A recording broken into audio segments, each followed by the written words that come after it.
Hi friends आपण मानक मो चैनल को स्वागत। मुझे आपण मानक देखैबी आलू चॉप घरे आपण जते भी आलू चॉप बनैले बाहर आलू चॉप भली टेस्ट हुएनी। तो तादर आम किछटा मिस कर जाऊ जहाँ द्वारा कि किछटा जिनस एमती मिस कर जाए जहाँ द्वारा कि सही टेस्ट बनी पारे नाही। तो आज आम आलू चॉप बनैबा।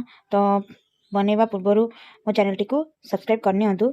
ये वीडियो देखा मो चैनल को सब्सक्राइब कर चलते आरंभ करवा।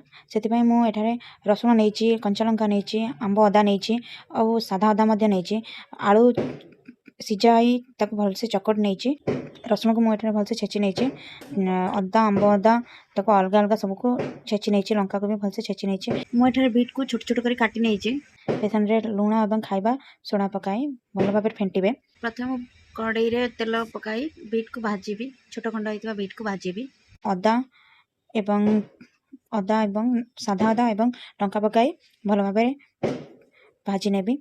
तार 2 मिनिट पर छेचा रसुण को पकाई भल भाव भाजी नेबी। 2 मिनिट भाजला से आलू चकटा आलू को पकाई भल भाव कषि नेबी। भल भाव कषि ताको थाली को बाहर कर नेबी। लास्ट पकाइबी आंब अदा आलू रे लुण को पकाई मिक्स करनेबी। आंब को लास्ट पकाई भल भाव गोलाई देबी। तो लास्ट को आंब अदा पड़े तो तार अलग फ्लेवर आसे जोटा कि आम दुकान रे खाई था कि भाजिला बेले एकाथरे पकईदेवा रसुण सहित तो से फ्लेवरटा आसब ना।